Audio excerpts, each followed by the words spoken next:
the lips.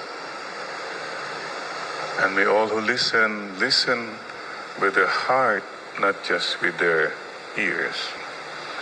Come, Holy Spirit. Come, Holy Spirit. Come to me, all you who labor and are heavily burdened, and I will give you rest. This is the beautiful invitation of our Lord to come to Him, especially to His Sacred Heart.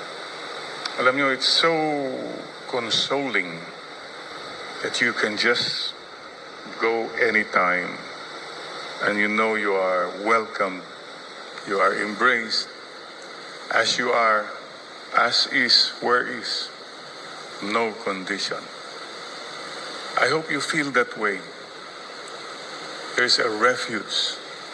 Mayroon po tayo talagang anytime, 24/7. You don't have to have all the necessary attire to come to the Lord. Ang laking bagay po yun. In our faith, thank you, most Sacred Heart of Jesus. Alam niyo po, some people can be not welcoming. Some people are always judgmental, kung makatingin ay, well, that's us. Even the Pharisees, they were judging Jesus already because He went with the sinner. Ano ba yan? Sabi raw nila. Bakit?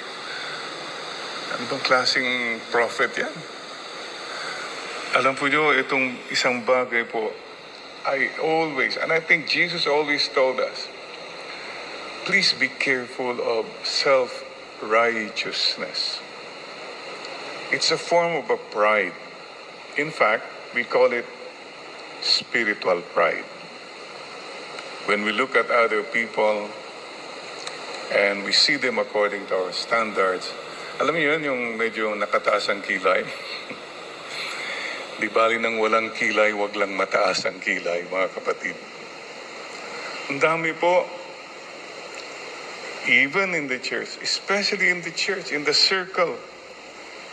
So please, message of the Sacred Heart, everybody welcome, all in, just come. What a beautiful message. So, today, the Lord is talking about, follow me. Sunod ka na. Anong ginagawa mo dyan? There was this Matthew at the customs post. Sinabi niya, halika na. And this guy left everything, followed him. Wow. Amazing. Follow the Lord. Naalala ko mayroong kwento. This guy, paakyat sa Baguio, zigzag, Marcos Highway, foggy. Naku. I've experienced that. The afternoon, halos hindi mo na makita talagang daan. You know what this guy did? May nakita siyang sasakyan na naka-fog lights sa likod, park light. Susundan ko na ito, sabi niya. Okay. Sinundan niya talaga lahat ng liko. Hindi siya nag-overtake. Tinitignan lang niya yung ilaw. Okay na ito. And he was so happy. Ayos to. Ayos. You know, look left, right, no? Just focus. He was so happy with his discovery. Pagdating ng bandang after some minutes, huminto yung sasakyan. So huminto rin siya. Was wondering. Then, after a while, nagbusina na siya. Pa. And the guy, bumaba. Lumapit. Sabi, boss, bakit? Ay, sir, abante na tayo. Ha? Garahe ko na ito. Nasa garahe ko na. Yun talagang hindi hinintuan. That's example of following. Tenacity. Alam niyo yung tenacious? That's a nice English word, Tenacious. Yan ang ginagamit ni Father Eugene kung naglalaro siya ng tennis. Tenacious. Ayan. So that's the meaning. Tenacity means you hold on to the Lord. Follow Him. Ang dami pong distractions. You know that. You and I who try to follow the Lord, the biggest obstacle in following the Lord is yourself. When you'd rather see yourself instead of focusing on Him. At dyan po magaling si Taning. Gagamitin niya ang sarili mo para ma-distract ka instead of focusing on the Lord. What happens? Many of us, we focus on the load. Siyempre, may problema ka, may mga issue ka, yan ang tinitignan mo. Instead of focusing really on the Lord, nandito na ako, may problema, may mga kasalanan ako, mga weakness ko. The Lord, the evil one will even use people to make us distracted. Attachments. It could be may nakaaway ka. It could be anything. It could be anyone. Magaling po si Taning sa diversionary tactic. And of course, material things. Material things. Picture this. Lahat tayo sumusunod kay Lord. Talagang focus tayo. Biglang nagbagsakan 1 million, 2 million pesos. Palagay mo ba nakatingin pala tayo dyan? Lahat na, siyempre. Nagsikuhan na, tulakan na yan. The evil one knows how to distract us. So please, stay focused. And the Lord is always with us. And He will never abandon us. Just stay focused, mga kapatid, ha? So that you will makakarating po tayo sa ating paruroonan. Ano po yung, just to, yung pampagulo po, pampagulo sa ating buhay, sa ating pagsunod kay Lord. Yung pong tinatawag ko na 4 na P. Okay? Check po. Why many times we don't follow the Lord or we lose focus. The first P, yan po yung tinatawag natin na pera. It's money that can make us unfocused. Pag pera ng pinag-usapan, marami na po nag-aaway-away. That's true. One of the biggest tool of the evil one to destroy unity and peace is money. So mag-ingat po tayo, mga kapatid. Pera. And ang ganda po yung si Matthew pala saan siya nagwo-work? Customs. Maraming pera doon. Di po ba? By the way, may kwento pala ha. Paalaala lang po ha. Balita ko lang po. Pagdating mo sa gate ng heaven, mayroon palang immigration at saka customs din doon. Siyempre, titignan ka agad. Diba? Ang problema yung sa customs. Marami kang dala-dala, mga pera, gano'n. Ano. Hindi pwede yan. Illegal entry na yan. Hindi pwede. Ano pa? Tatanungin ka din sa kwan. Itong pera na ito, number 1, 2 questions lang. Is this good money or bad money? Claro. How did you earn this? If it's hard and honest work, okay. Pero hindi mo pa rin madadala sa loob. But if this money was earned, sinandaya ka, nangkurakot ka, pumatay ka, etc., wala na yan. X na sa'yo yan. For your condemnation. Second question. Itong pera na ito, 10 million pera mo, magkano ang na-share mo? According to our records, wala ka man lang mga binigyan. Tinago mo lahat. Right away, negative na naman yan. Demerit na naman. So please be careful. Pera. Wala po tayong madadala except the love in our hearts. They don't measure at the Bureau of Customs in heaven the size of your pocket, but the size of your heart. Please keep that in mind. They don't measure the size of your brain. Here, it's the heart. Sa mga kapatid, pera. Second P, ingatan po natin.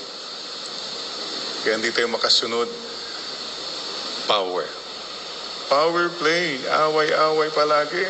Naku, nagsisimula na naman po.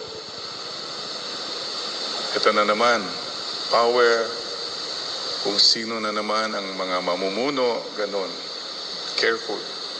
Power play, even in the homes. Oh, away ni Mr., away ni Mrs. Kuminsan, power play yan. Sabi ko nga alam niyo yung may nagkwento.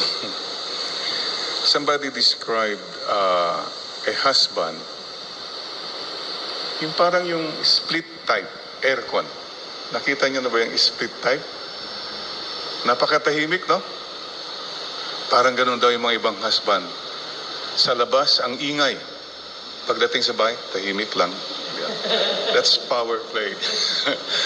No, but kidding aside, mga kapatid, let not power destroy us. We who follow the Lord, naku, yan na naman. Away-away, inggitan, sa parokya, kung saan-saan, sa mga kongregasyon. No. The last, those who want to serve must be the servant of all. We're not after power or authority, but service. And money is not bad. Money is for apostolate, for sharing. Pera, power. Third P, bakit hindi tayo makasunod? Pride. Ma-pride ka How many people stop following the Lord? Say, makasalanan ako hindi ko matanggap. Yun. Hindi ko kayang tanggapin na nagkamali siya, so hindi na ako karapat dapat. Hello, wala pong karapat dapat sa atin na sumunod kay Lord. Period. If you think you have to be qualified to serve the Lord, no. In humility, please remember this. God chooses not the qualified, but those who are willing. As long as you're willing to serve the Lord, okay yan.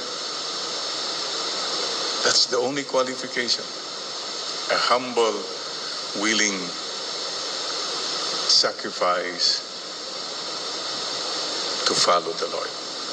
Pride also can make us think, wow, ang dami akong ginagawang magaling. Taning will tell you that. Ang galing mo. Ang galing mo magsalita. Ang galing mo sa mga hello. That's where pride will really come in. When somebody begins to think, it's all about me. No. It's all about the Lord. Remember yung kwento ko sa inyo, yung I was again going to Baguio one time and yung may aircon na bus na hinintay ko kasi aircon So finally, pumara ako. Inintay ko po, pinapawisan. Ayan na, talagang pinasakay naman ako. Pagpasok ko gano'n, nandiyan driver. I went this way, the aisle, ang daming mga tao. Aba, elat mga tayo gumaganon. Parang kilala ko yata mga ito. Halos mapakaway ako, no? Ayun pala, naku po. Sa likod ko pala mayroon yung TV, yung Betamax, pinapanood nila, hindi nila makita, nandun ako nakabalandra. Oh my God, hiyang-hiya talaga ako. For me, that was a lesson of humility. It's not me. It's not us. We just proclaim the message of the Lord. So don't worry about that. Yun po ang magaling si Taning. And then many of us, kung may pride, sensitive ka na. Kung anong sabihin nila, yan ang simula. So Lord, pera, power, pride. And the fourth P, ito, bakit nadidistract na tayo? Pleasures. Pleasures of life. Mga bisyo natin, mga luho natin, we found comfort. Ang ganda po yung sabi, our faith should comfort the disturbed and should disturb those who are comfortable. Pag masyado ka ng portable, ibig sabihin, you have ceased following the Lord. You're already following yourself. So just some thoughts po mga kapatid. Oh, one more P. You know what? Politics. That can even destroy us. Our unity. You know, some people give up their principles because, well, politics requires it. Yan, yun po yung sundan natin, yung nag-drive papunta sa Baguio na sinundan niya talaga. Yan ang tenacity. At yung tenacious ni Father Eugene. To be tenacious, you hold on. Kapit lang po tayo. Well, let me end with this paper story. I've shared this before. Simple lang po. I'd like you also to remember again, life is short. We were all born, we will all die.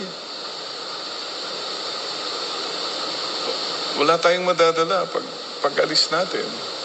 Oh, when you were born, you and I, malinis yan. It's your choice. Gawing mong malinis, maganda yan. Malinis, maganda yan. Gawing mong sirayan, madumi yan. Sirayan, madumi yan. It's your call. Please don't blame people or situations. Kaya ako nagkaganito. No. You decide. You choose. Make a choice to live a beautiful life. And again, today we realize and we profess we believe in one God. God makes a difference in our lives. Kung walang Diyos, ewan ko, sino na tayo ngayon? Ano na nangyari? But because you hold on to this God, we're still strong, we're floating, wounded maybe, yeah, burdened, but still alive, still loving, still following Him. The God we believe in is a Trinity, remember? Okay? God the Father, Creator of heaven and earth. Siya ang gumawa ng langit at lupa. Who made you and me. Thank you, Lord, for Mother Earth, Mother Nature. Alagaan natin ang Mother Earth, Mother Nature.